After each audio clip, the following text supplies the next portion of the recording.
Hello everyone! Welcome back to my YouTube channel, Zoe Home Inspired Living. It has been raining for days, but today, a Saturday, the sun is shining brightly. So we are going to have brunch in the garden. We don't have a big yard, but I do want to enjoy nature outside here, and the breeze is cool. Being a January, the breeze is cool coming from the mountains there at my back. So I hope that we are going to enjoy today's brunch. We are going to set our table.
So we have prepared fried rice with green peas, and this is boiled kamote tops, or the sweet potato tops, the leaves, because it's one of my favorite foods. It's an Ilocano food, and we are going to dip that with bagoong with vinegar, the kamote tops. And this one I want to feature also. I ordered this. This is rattan food cover. It's made in the Philippines, of course. And this is a very good, attractive food cover. And this is our Spanish heritage, of course. These are sausages or chicken longanisa. And this is sausage also. And they are very proud of them. This is from Alaminos, Pangasinan. And this is chicken longanisa. This is chicken tocino, which is, chicken tocino is like sweetened chicken ham. So this is from our Spanish heritage, those kinds. And this one here is different fried seafood. So we have fried squid, and we have fried small fishes like this one, and fried, I think these are sardines for the international viewers. And they are all dried fish and seafood and fried. So this is what we are going to eat today. This will be dipped into vinegar, this one. So these are also delicious to be dipped in vinegar. And this sausages dipped into tomatoes.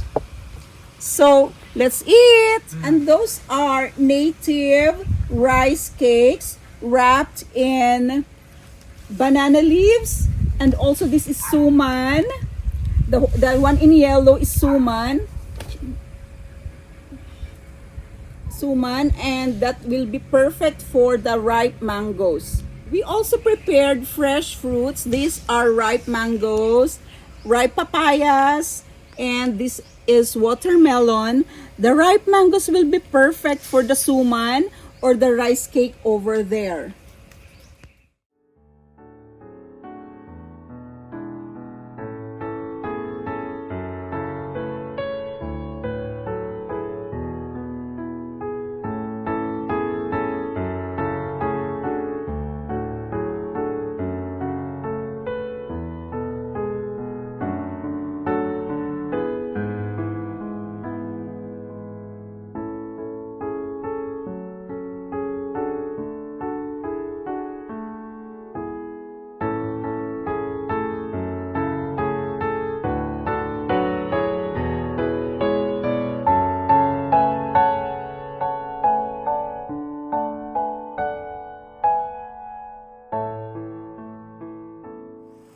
So this is a toile du jour that I sewed.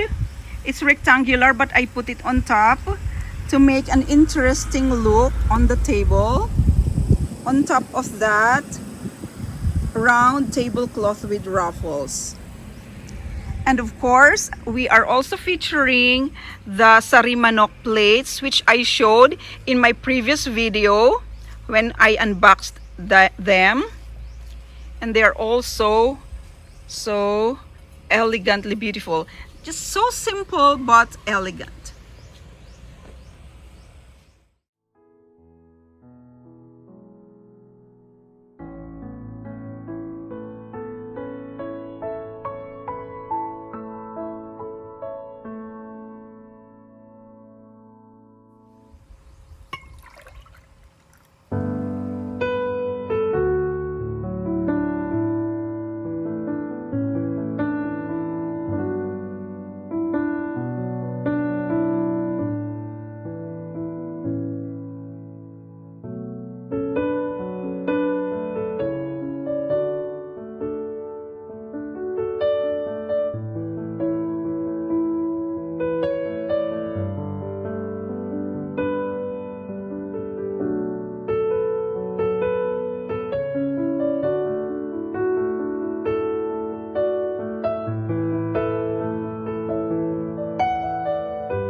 Thank you so much for watching, and I hope that I have inspired you to make every day special, even with just a simple brunch in the garden. We enjoyed today's meal.